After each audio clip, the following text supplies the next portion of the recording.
First, we will have Mr. Justin Lam, Director of Financial Service and Consulting from Ernst & Young, to share on the latest development of regulatory technology.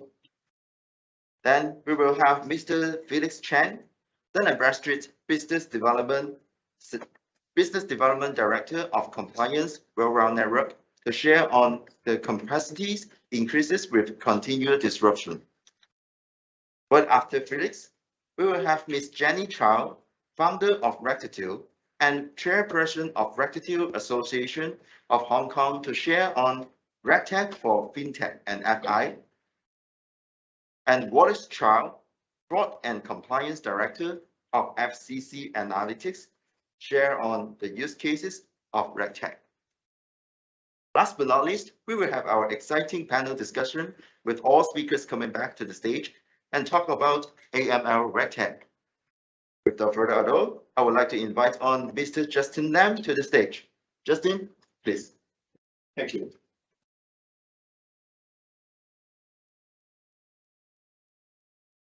Hello, everyone. This is Justin from Ernst & Young, Financial Crime Compliance Practice, also in the credit test area. I'm based in Hong Kong, also overseeing the Greater China, Macau, and Taiwan region. It's my pleasure to be doing the sharing with everyone today, and good to meet all the peers virtually. Just before I start, I just want to share a very short story, which all of you may already heard about it. It's about a toothpaste factory with empty boxes issues. So for toothpaste factory, they have to produce a lot of toothpaste. But unfortunately, due to the production timeline setup, they always mail out a lot of empty boxes. So the CEO of the factory always find a solution and invest a lot. They invest a lot on RPA, robotics, in order to solve the issues and try to find a mechanic's arm to pick up the empty boxes. So they invest a lot. After 6 months, they find a solution, and they spend a tremendous investment dollars. So okay, it's good. So they invest a lot in technology. And then one day the CEO walk around and then go to the factory and then find the worker using just a fan to blow off all the empty boxes. So the cost is minimal. It's very minimal when compared to the investment. What I want to share with you is every day we talk about RegTech. I know RegTech is not a new thing to all of you already. But what I want to point out is RegTech is very good. We want to use technology to reduce our workload, but at the same time, we have to think about the costs and benefits. RegTech definitely is a good thing, and everyone is pursuing on that goal. But we have to take into account on our organization, our needs, and the technology available. So this is what I want to share with you. There's always good thing, technology is fantastic, but sometimes simple thing makes it easier. So this is what I want to share with you. So I know just is a good icebreaking. I want to share about the latest technology, and what I want to share with you is about today's technology, the RegTech development and the trend, and also the recent AML circulars. I know most of you are from Hong Kong, but also in the APAC region. This is what I want to share with you about around the world and what's happening in Hong Kong mainly. So this is number. This is number that I got online and then from our observation. Just in 2021, we saw there is around 9.88 billion has been invested in the RegTech solutions. And then in 2022, there's a growth rate to from 7.9 billion to 9.88 billion. So you can see that there's a 25%, 20% and 1/4 growth on this area space. So you can see that tremendous effort and investment has been spent on this.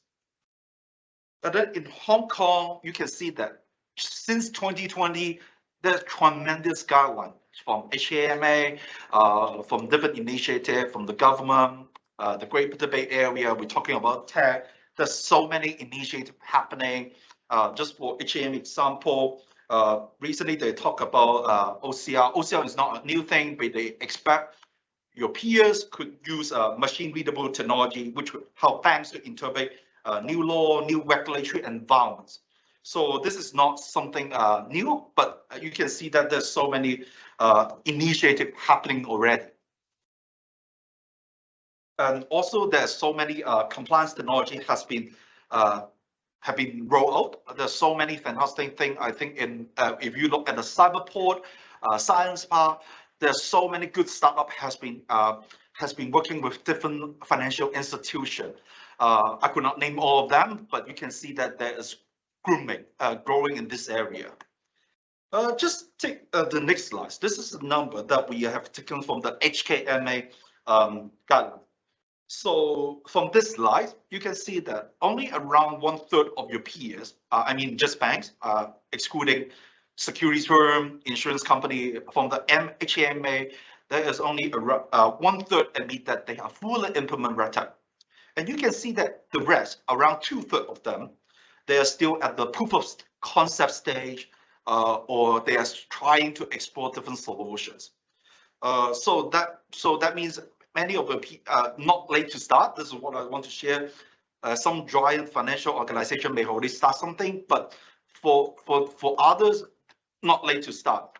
And one thing I want to point out that I guess everyone in this environment, COVID-19 did bring a lot of harm to us, and all of us have suffered to a different extent, to be honest. But one good thing is COVID-19 has driven RegTech, driven the demand in a positive way. What I meant is because of the work from home situation, I guess before 2019, no one expect we will never see our colleagues for 2 years. No one expect our kids will not go to school for 2 years on and off. So this is something that we never expect. But COVID-19 definitely drive a lot of things. They push RegTech forward, also make the senior management and also the board of directors to reconsider the investment in technology. So although COVID did a lot of harm to our daily life, COVID-19 definitely doing one good thing, especially on the development of RegTech. And also another slide that I want to share with you is about the RegTech adoption. This is only just on eKYC. Actually, around 90% of the retail bank have already either launched or plan to launch the eKYC solution.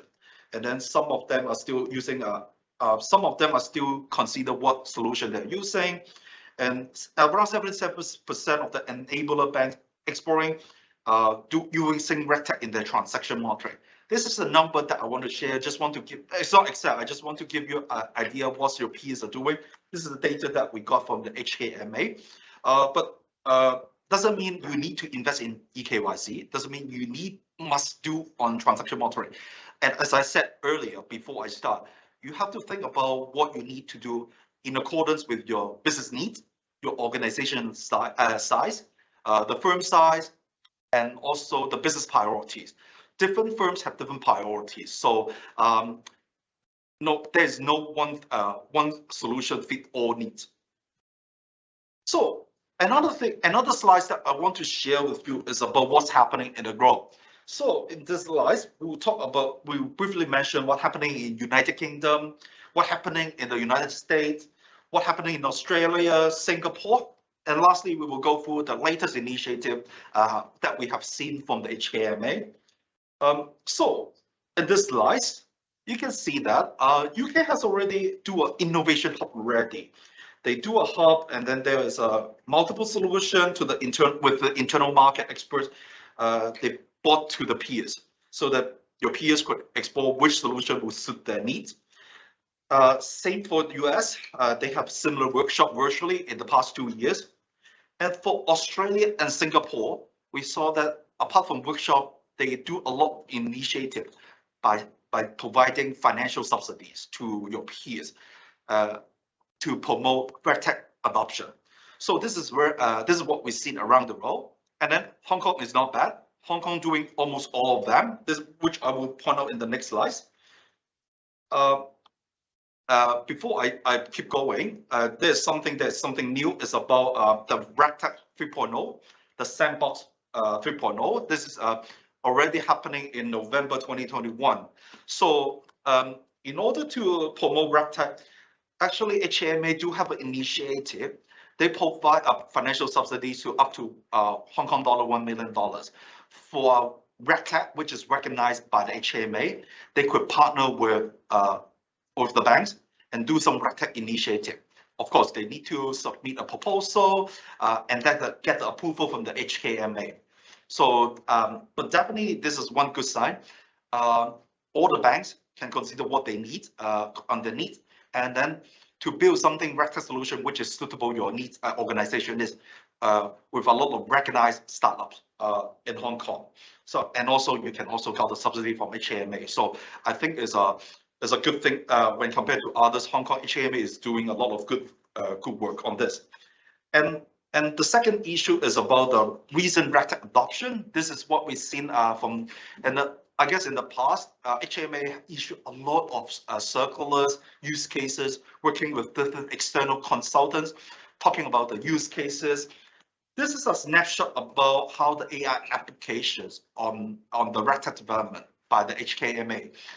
So it's may not be something new to all of you. You can see that they talk about how AI could be helping on doing some manual work together with RPA repeated works. And also you can see that because of the COVID situation, there's so many transactions happening online, and how electronic transaction could be monitored with the AI technology. And then the third thing is about how to improve customer expectation through AI solution. And lastly, this is what I want to share, and then you can see that HKMA recently have a lot of innovation hub, very similar to what I described in UK and US. HKMA, you can see that from the public press, they have been doing a lot of workshop with multiple peers, talking about data analytics, network analysis, and also they have some use case sharing among the banks.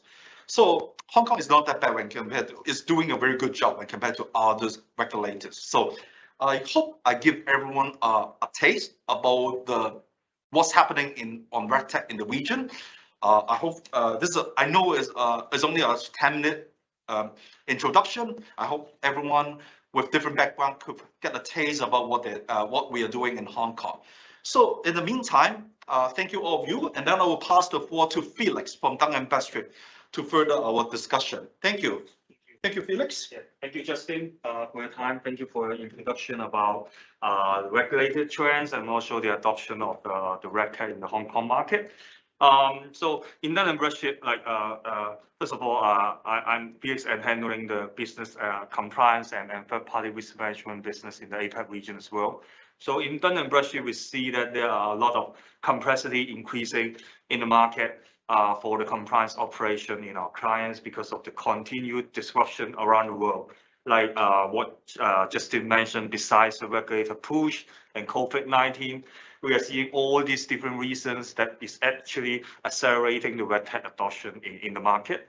For example, when you look out in the market, you can see a lot of business are having some sort of digital transformation with new technology, and then they are creating and inventing like new business model. On the other hand, there are some more competitor in the market, and then all the supply chain disruption caused by the war or other chip shortage, etc., and also the new ways of working because of COVID-19 are also changing the behavior of the customer and also third party. Not to mention the ever-changing like sanctions, regulations, cybersecurity fraud, cybersecurity threat and fraud, etc. Or we see that compliance specialists is the need from them is actually having better data and technology to cope with all these challenges. So in this kind of complex business environment, how can you be future ready? It's just like what I mentioned. You will need to have a good data and technology in order to support your daily operation. So imagine like data is your fuel, right? And then technology is the engine. Without good fuel, no matter how powerful your engine is, you can't really like drive the car very far away or having a very good performance out of it. So without like good data and technology in the combination, you are just putting yourself and your business in an environment that with data silo, application silo, inaccurate data or a legacy software system, all this kind of challenge and all this kind of difficulties. And this will in turn like causing you a lot of manual work, a lot of time and resources wasted to get things done efficiency, but to be honest, if you have the good data and have the right technology, it should be faster and simpler on that sense. So in Dun & Bradstreet, we are one of the biggest commercial data provider in the world. We understand the challenge of having good data because we collect data nearly to more than 200 countries across the world. So we understand the importance is to avoid duplicate or disparate data or incorrect data. We understand that data is changing every single second, every single minute, and therefore you need to have a good data pipeline in order to monitor the changes out of it, and you need to make sure that the collection approach and the verification approach really makes sense. So in order to do so, either a compliance specialist together with your IT team, you definitely need to make sure you have a master data management plan for your compliance operations. So in Dun & Bradstreet, our master data best practice is to really understand your data maturity, to assess the common data identifier, and then to gather the hierarchy and relationship between different data and entity, to integrate data from disparate sources, and then to enrich those sources, and finally to keep on monitor the change and governance.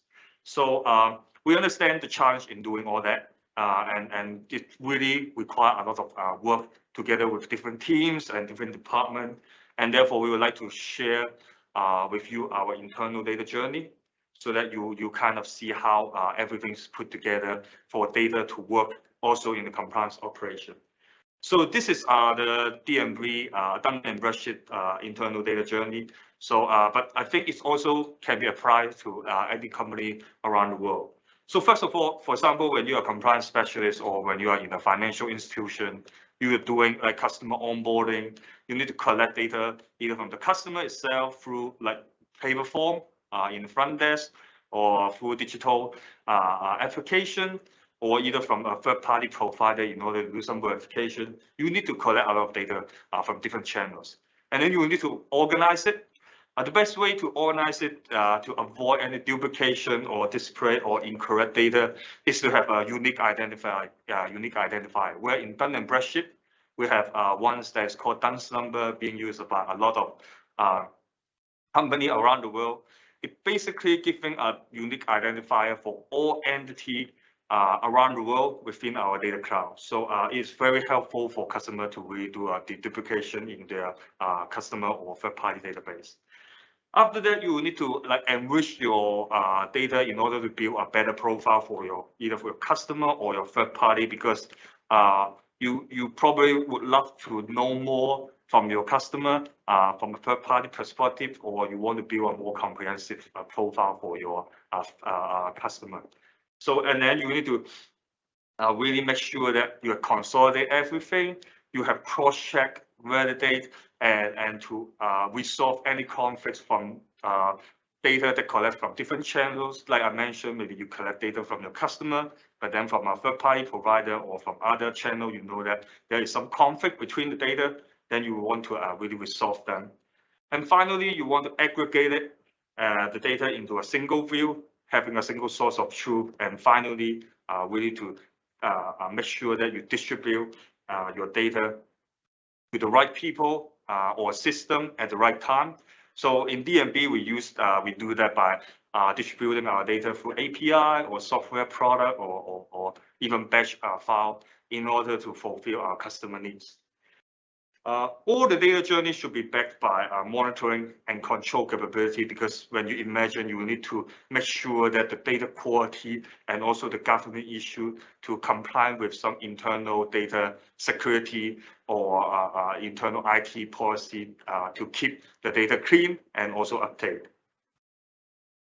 So when you package the data and distribute to your client or your internal user, you want to make sure that you really package it in a nice way that everyone is easy to access them and then to be used by other systems. So in DNB, we package our data in a nice compliance intelligence data map kind of approach, so that we can fulfill our customer need in different scenario, either because of different customer risk tier, or different kind of customer segmentation or requirement, we can try to make sure the data work for different use case.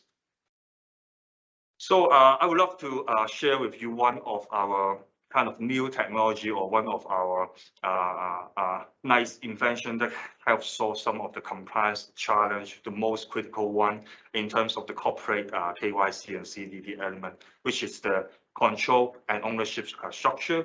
So as all the compliance specialists here in the core, I'm sure you guys know that based on the regulation or requirement, you will definitely need to understand the UBO of a corporate entity to make sure that you know where they come from, who is actually owning or benefit from the company activity. But the challenge is that whenever you try to collect this kind of information, especially under a cross-border scenario, you need to get through a lot of registry or a lot of jurisdiction, and that is very challenging because, let's say, for example, there's a company A that's owned by the company in Japan, and then owned by a company in UK, and then ultimately owned by a person in United States. You need to get through a lot of different registry, and because of the language issue, culture issue, or even just how to access the registry are giving you a lot of challenge on that. So in DNB, we really try to make sure that we standardize every information from all the registry around the world, and then to give you one standard view of the UBO linkage throughout all the entity around the world. This is really helpful for our clients in order to understand and easily create a single view of the ownership hierarchy. Another quite innovative way of a RegTech use case that is really close to a RegTech use case is that we change from just doing the business-centric view I shared early on in order to move it into a people-centric view. The way it works is that it's a network intelligence where we have a lot of data in our data cloud and also UBO data, so that we can put network analytic capability to build a search that when you start from an individual, you can understand any role and ownership he or she is playing across the whole world. So let's say, for example, when you type in Felix Chen myself, maybe you know that I'm a direct owner of a company in Hong Kong, and then you find out, okay, he also have another company in Japan, and then is a UBO of a company in UK, and then play a director role in a company in Germany. So that's something that previously without network analytics is impossible to be able to do so. But now with the new kind of technology and the right data, then we are able to do that. And we have add an additional layer of financial information on top of it, so that we can create a source of wealth information to augment this people-centric view. So it's a very good RegTech use case that we are trying to do and appeal to some of the customer in the market that when they need to do enhanced due diligence for their high-risk customer or some high net worth client, it may be helpful for them to know the full picture. So enough from my side. I'm sure you guys would love to hear our two RegTech provider in Hong Kong market to really understand how they put their use case into use for our financial institution in Hong Kong. So at the end, I just want to make sure you guys understand the importance of data of RegTech is also to be supported by the good data. So that is my part. So I would love to pass on my part to Jenny from RegTech to share her story. Thank you.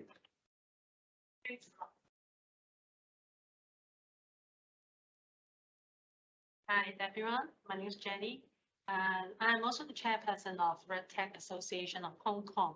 The purpose of RegTech Association is to promote RegTech in Hong Kong. That is so strongly supported by different regulators in Hong Kong, like the SFC and also Hong Kong MA.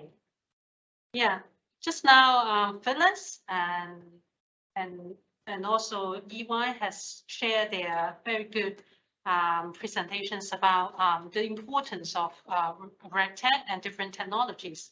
So, but before or whether we should adopt any RegTech, so before we try to make that decision, first of all, I think we should think about what kind of problems that we are facing. So here we're talking about the problems for fintech or financial institutions. So I think the first one will be the data-related challenges.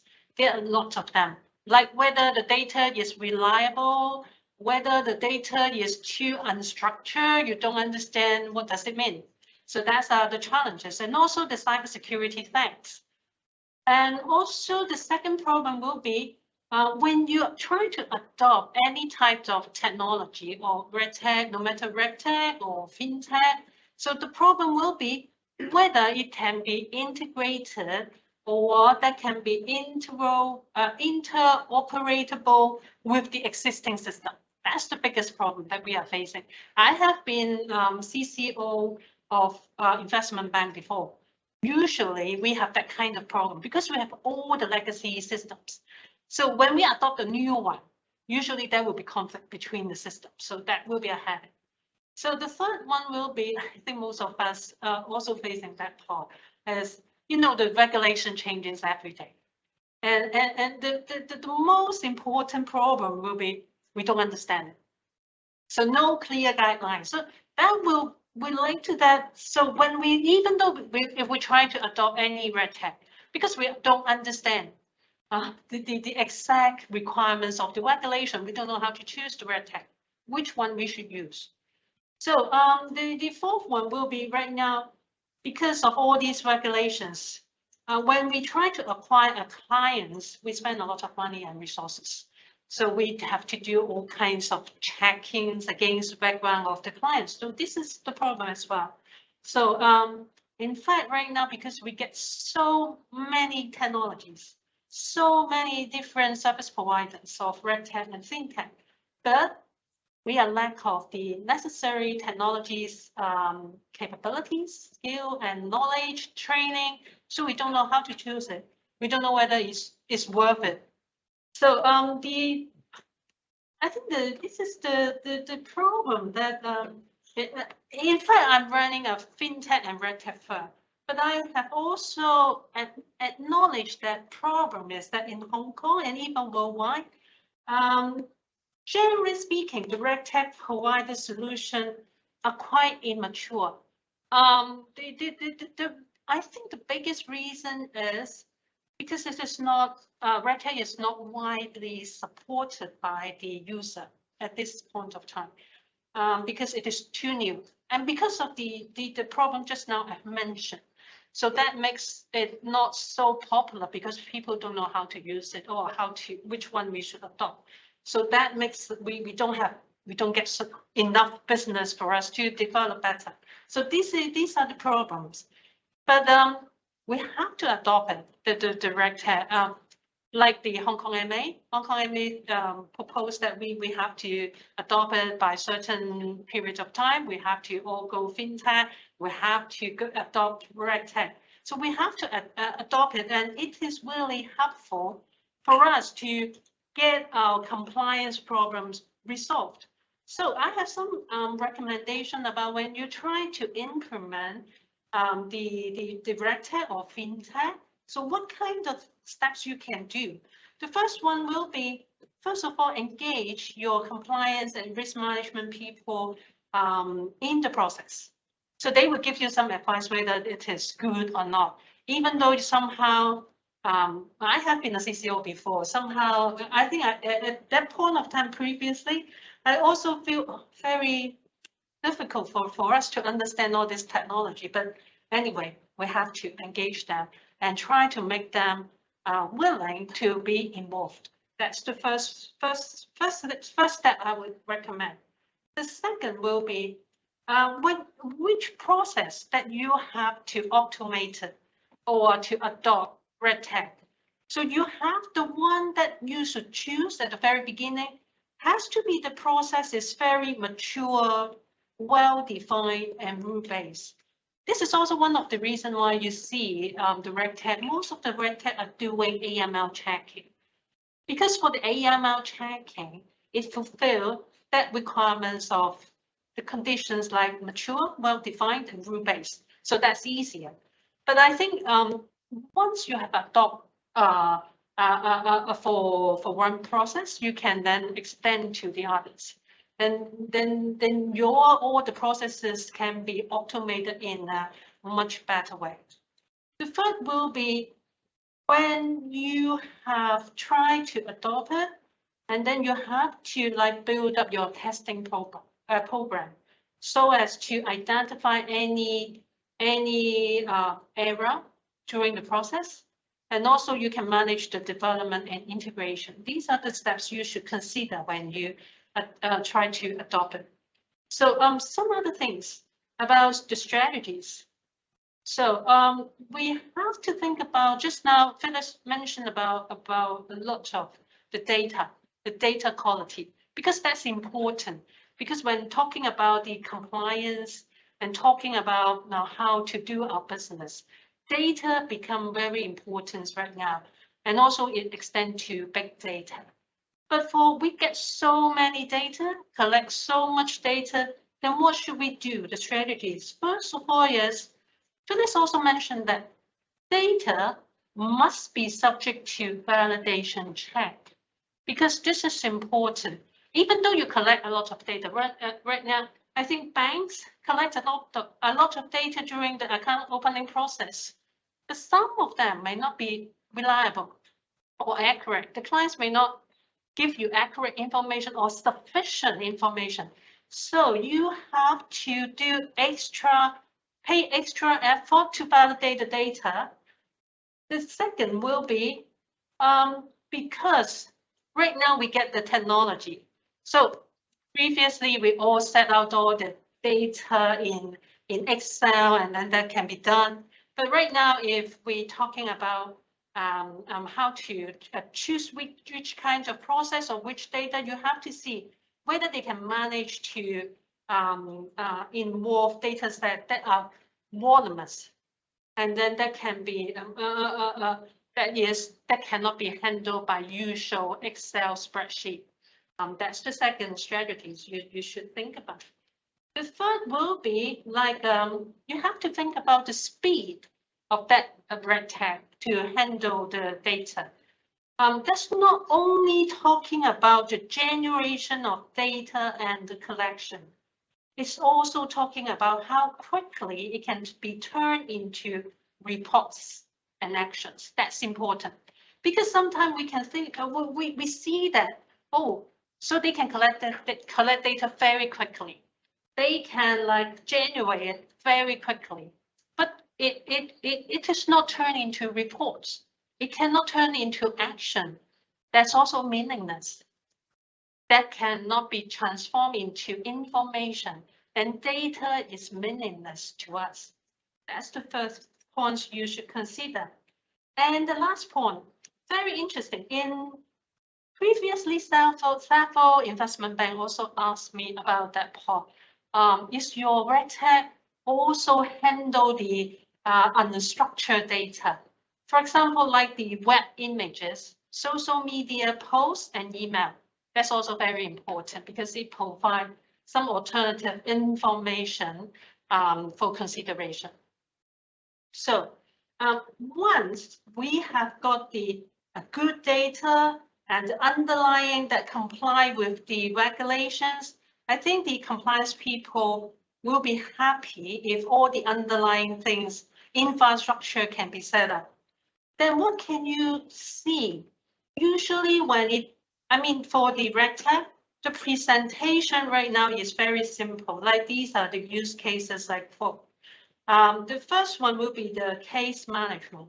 You can see that usually on one screen, you can see multiple information presented and in a very visually attractive way. Then people would be easier to understand the implications of these data. For example, like this one, this is an account opening. So by using this kind of case management, then you can see, whether this person I have checked his ID card, all the things, and whether it is AML compliant. So then this is the way to present. The second, I think a lot of people will see the dashboard. This one is quote from something like checking the tokens. These kind of reports, you can see different charges, and then they have defined some index so that you will know about what kind of problems that is now presenting. And the third will be like presenting or quoting all the query history, and then you can refer it very simple. So these are the use cases that you can see that are very simple and easy to be understood. So that's all for my presentation today. So I pass the floor to Wallace. Thanks a lot.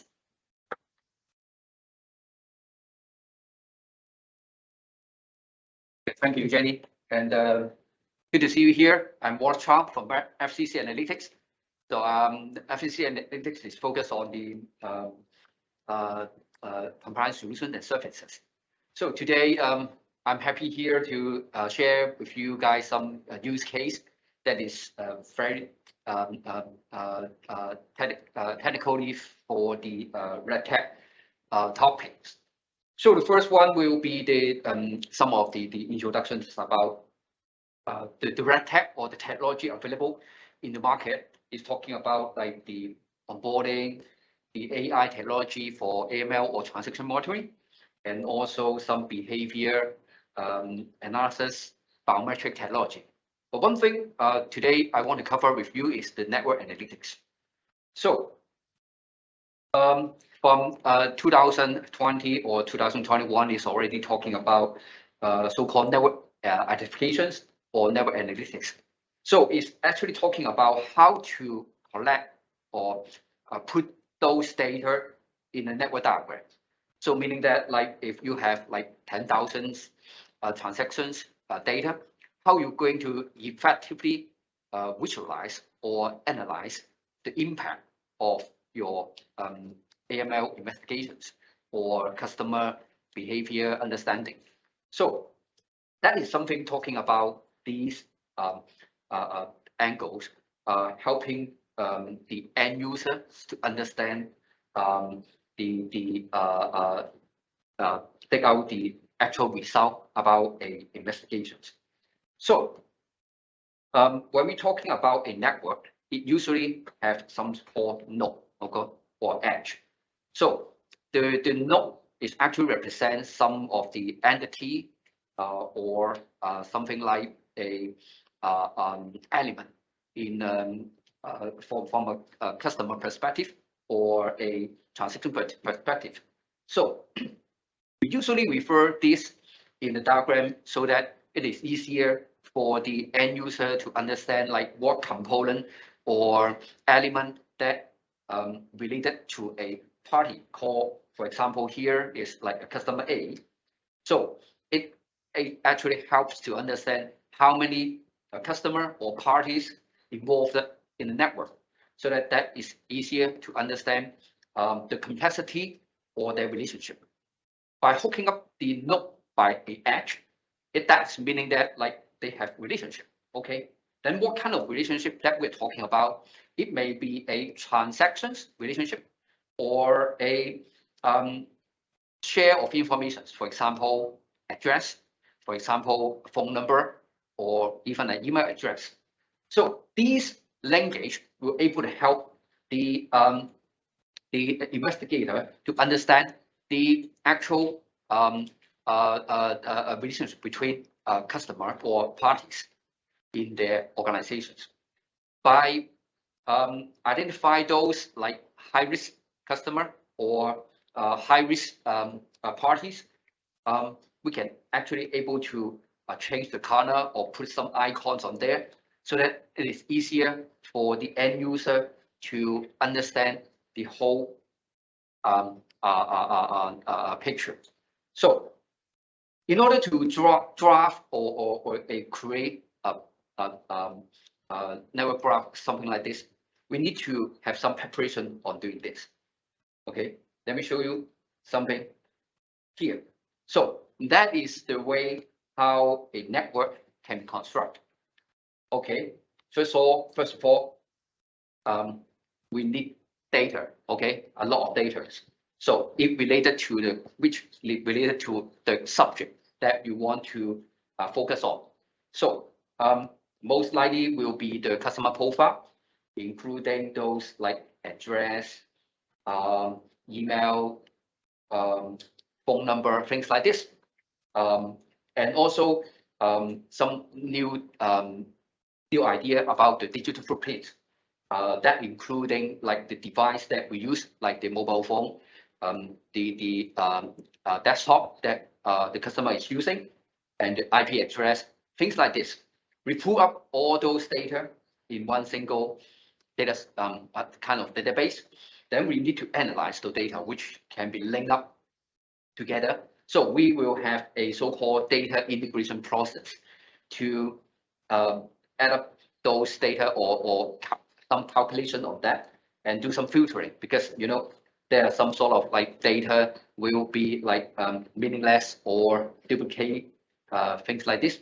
And one thing that I want to mention is like for a particular customer, you may find address, phone number, things like this, but also we can integrate with other systems to take out more information, such as like the fault monitoring alerts, the transaction monitoring alerts, all together in one single place, so that it will create a even more meaningful diagram for the reader. And also about the data integration, we can also include those so-called news in one single diagram, so that in a diagram that you will able to see a lot of information. Then once you get all these data, then we will construct the relationship, meaning that like who use the same number, phone number, who use the same address, then we will link it up. That is so-called edge.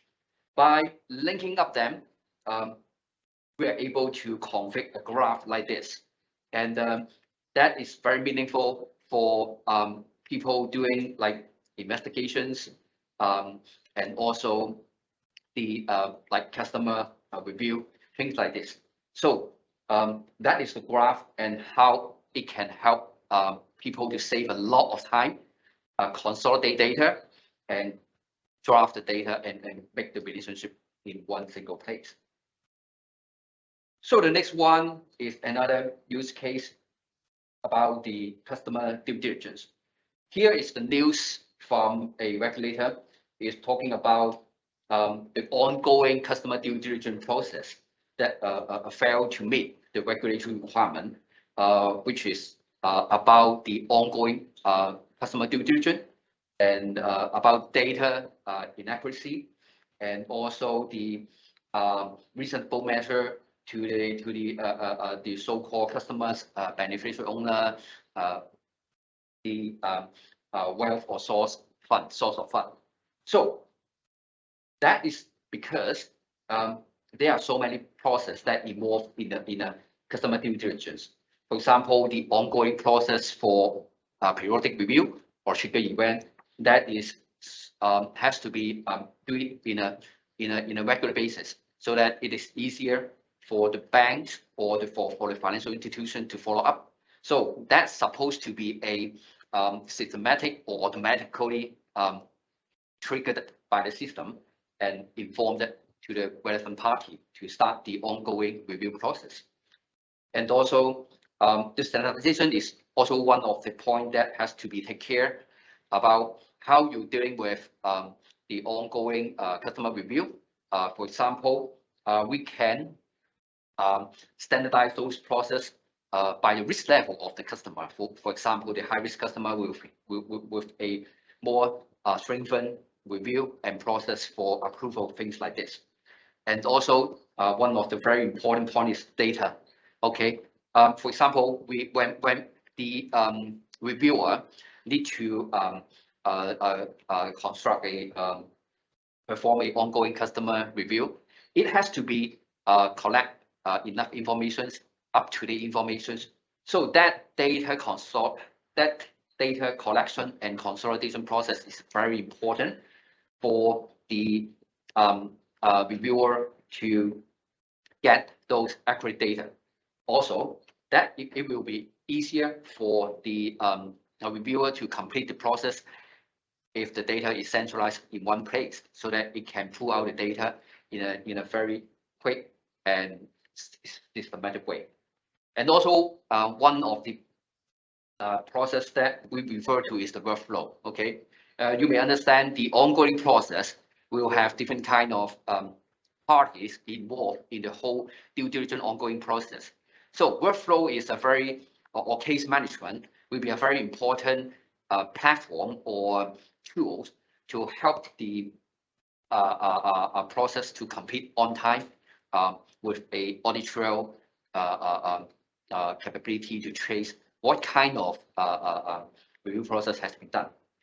And also to fulfill the regulatory requirement or ongoing customer due diligence process is not just one party in the bank to fulfill. It's talking about the whole bank to or whole financial institutions to complete the process. So internal sharing about what the regulator is looking for is very important, so that other parties able to share the accurate data or collect the data in one single centralized data store and then do the sharing. So there are so many ways that you can able to make the ongoing review much efficiency by consolidate all the data in one single data source, so that it will share to the related party. Of course, the data privacy or the data control has to be in place, so that the data can be viewed or used by the related revenue related party to use correctly. And also the robotic process automations is one of the way to reduce the workload or the time to consolidate the data in one single way, or store the data in one single place, so that it will able to help the reviewer or the approver to understand the result. And the last one will be the business process re-engineer, meaning that like the whole process, especially what we are talking about, the workflow or case management, are able to restructure or streamline the whole ongoing review process. So that is my sharing, and hopefully that is useful to you. And we will have some of the Q&A sections share with other speaker today.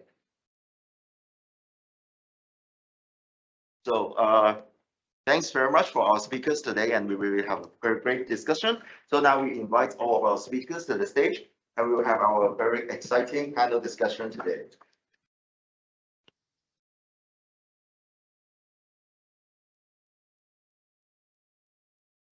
All right, so thanks again for our speakers today. So we have a lot of questions, and maybe our audience as well. So you can leave your questions to us, and we can take some to ask later on. So firstly, I would like to start with this question is, okay, sounds RegTech is very important. So we would like to know why that the RegTech is not widely supported by the business at this moment right now. Maybe I answer this question.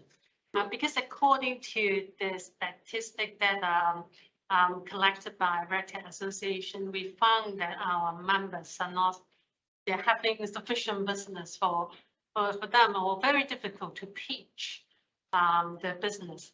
So I think one of the reasons why I think this is the most important one is usually right now the business would have a misconception that RegTech is very expensive and very troublesome, rather than helping them, but spending their money. I think this is the main reason why it is not widely supported by the business. I think this is the misconception. I think by having this kind of webinar or different kind of training to make people understand more about it is useful, helpful, and help you to resolve a lot of problems. At the same time, there will be a lot of different payment models for RegTech, because right now for RegTech, according to the different research, so quite a lot of foreign companies, when they adopt RegTech or FinTech, they would try to partner with the RegTech provider, service provider, or having another kind of like invest in them, or try to rent some of their facilities. So I think these are the solutions that might help that situation of the lack of support.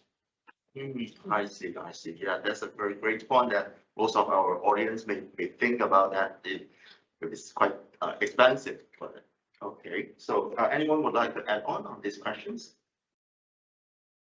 If not, then maybe I'll move to the next one. So, okay, another question is, because I know today most of our audience is from the banking sector. So we'd like to know for the local banks that, what are the most common challenges for them to apply to RegTech? Mainly maybe referring to the both in the business units or the supporting departments. Sure, maybe I'll take this question. Thank you. So I guess there are 3 points that I could share. I think usually for most of the organization, there are 3 points: budget, priorities, and data availabilities. So for budget wise, same as other projects, not just only RegTech, different organization have different budget constraint or limitation. So budget definitely would be one thing. The second thing is about priorities. Within a huge organization, there's so many stakeholders. Different people must have different priorities. So every organization could have to prioritize their needs. So priorities will be the second point. And then the third point, I guess most of the speakers have already covered that, is about data availabilities. Felix, Wallace, and also Jenny also talking about data availabilities, standardization. Just take an example. When I was young, the Hong Kong phone number used to be only 6-digit or 7-digit. So, and then right now there's only 8-digit. I guess people know the history about adding a 2 in front of the numbers. For my juniors, they don't understand. That means that disclose my age. So that's something I can tell you. Some of the organizations still having a 6-digit or 7-digit numbers in their core system. Although I guess not too many people know that because they twist it and then at the end it come with a 8-digit telephone number. So this is something that data availability is not as straightforward as you think. Not because we are using different very handful device, but data will be very important. So I guess this is a major challenge that I could share with everyone. Yeah. Agree. So you mentioned about data, also which is our most favorite question. So for this question, I would like to pass for Philip to answer. So what are the most common data quality issues today that you have seen in the clients that maybe they're hindering for the projects? Yeah, I think there's a very interesting one, because when you think about like the data challenge, and everyone is thinking some sort of very fancy or very kind of complex challenge, but actually when you go down the project, usually you will see it's very basic error.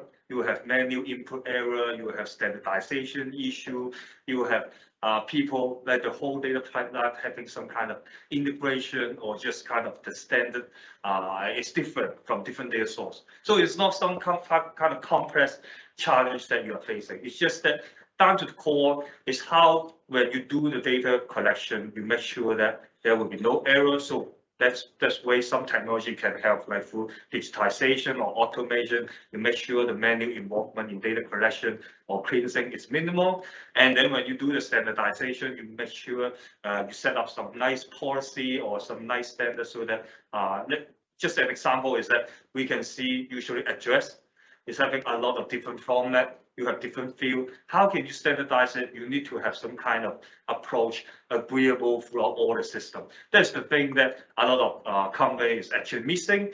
It's not some rocket science. It's just very simple, easy way to solve it. But you need to invest people. You need to invest time. Just start from the basics, start from the beginning, so that every data is clean. So that's what I see in a lot of projects, to be honest. Yeah. I see. Yeah, I understand that. Totally agree that everything we need the management support in terms of the investment, the people, the time, etc. So that's the last question for this panel discussion is I wrote to Wallace that what kind of support should the management team to provide in order to improve the data quality for the compliance operation? Yes, thank you. The data quality is a very big issue, not just from the compliance perspective, but also is actually from the whole financial organizations. So once the data has quality issue, that will actually impact the operations, and also they will get mistake, and also even from a fine from the regulator. So get rid of the data quality is not a one-time, as Felix also mentioned.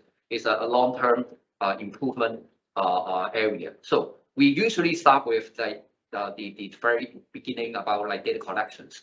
So we collect the correct data in correct format, so that from there we will stop the unfavored data format, and we are able to start from there to expect there a good data quality from there. But how about the previous data? So we usually like perform a so-called data conversion or data migrations to from one system to another system. Usually that will be a data warehouse perspective, so that that we will able to share the data or share the quality data among different departments. But at the same time, it is one thing that the senior management has to be think about, like the whole point about taking care about data quality. They have to get the system ready, the people ready. So that is kind of a culture that has to be established in the organization itself, so that like the one doing the data input or use the data or convert the data in some useful way, they will have same set of mindset to produce or maintain the data quality for the whole organizations. Yeah, very well said. Culture is always the best and the most valuable asset for each company. So now we have some questions from our audience. So this is the first question. See, anyone would like to take these questions? So the first one is any suggestions for our audience today, that especially for the compliance professionals, on how to improve their data and technology literacy so that they can do their work more efficiently.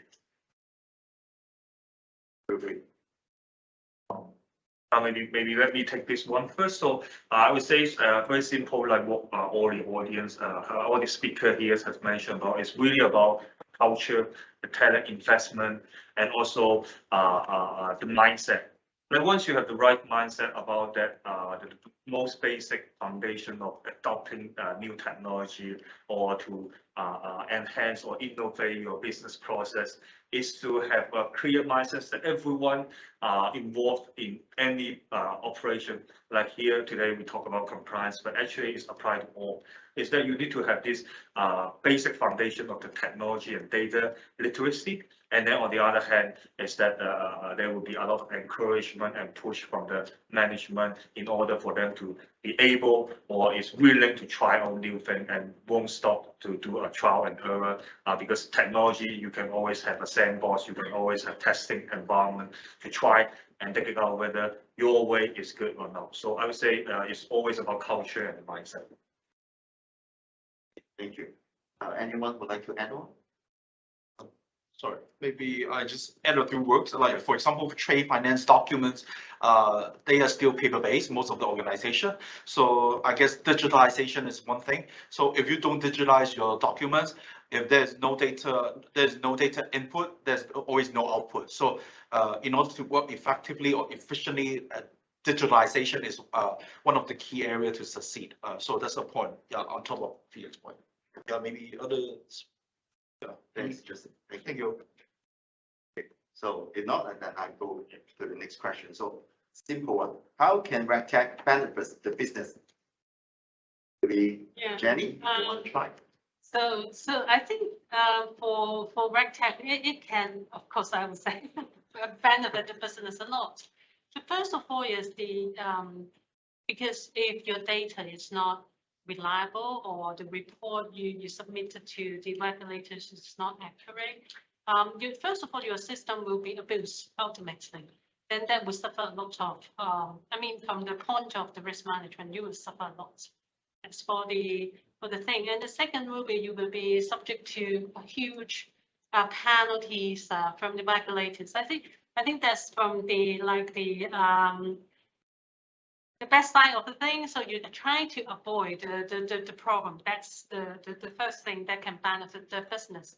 The second will be we can also try to think compliance in a more active way or more like treat it like a tools to better understand your clients, not only for the sake of compliance, also for sake of like suitability, and also to market or to when you understand your clients better. In fact, you can promote or suggest, recommend some good products for them, good service to serve them better. It's also a benefit to business a lot. So this is something like a lot of clients of mine also ask me the same question. How can I use all this compliance report data to benefit our business? So I usually say that, oh, in fact, you understand your clients in a much better way. Yeah, so that it benefits you ultimately. I see. Great. Thank you very much. So here is the last question for today. So I think our audience is getting prepared to implement the plan.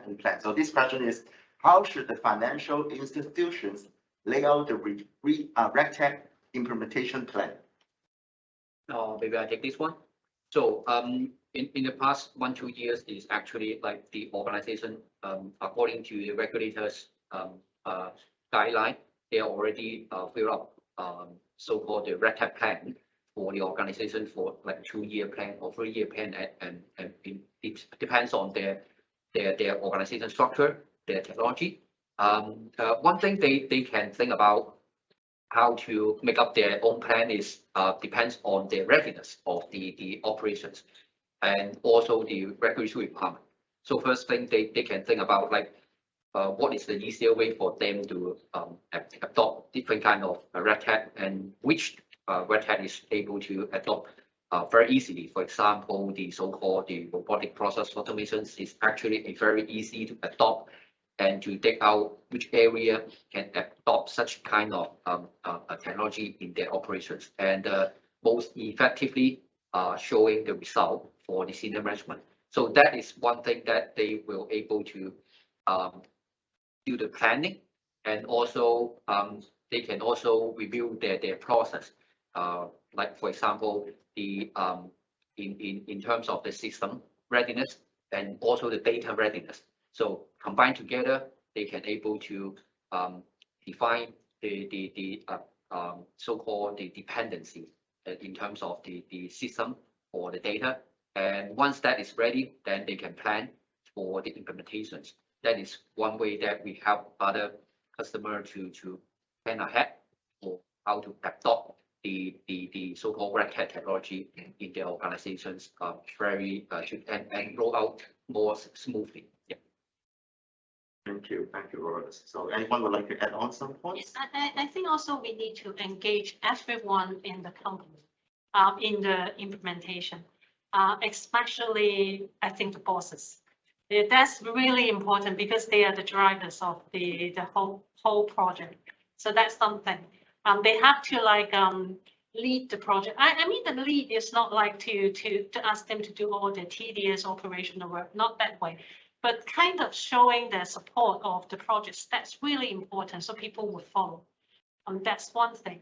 And one more department that you have to engage is the finance department, because they have to pay the bill.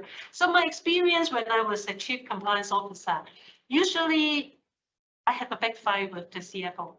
The reason being that because for the compliance mindset, I have to do perfectly and I have to comply every regulations. But you know, that spend a lot of money. Yeah, in fact. So you have to like communicate better with the CFO to try to make him understand what kind of benefit ultimately we'll get from those projects, or trying to be compliant with all the laws and regulations. I add these 2 points. Thank you. Thank you, Jenny. Thank you. So once again, I would like to thank all of you. Today we have a very great talk. Thanks, Justin, thanks, Jenny, Wallace, and Felix today as well. So, ladies and gentlemen, now we are coming to the end of our webinar today. So I hope you enjoy it too. So don't forget to fill out our webinar feedback form. You can find that in our announcement box. So that we very appreciate that if you can give us some very valuable opinions and your feedback so that we can do it better next time. Ladies and gentlemen, again, on behalf of Dun & Bradstreet, we would like to say thank you for your active participation today and wish you all have a great day and see you next time. Bye-bye. Bye-bye. Thank you. Thank you. Thanks a Thank lot. you.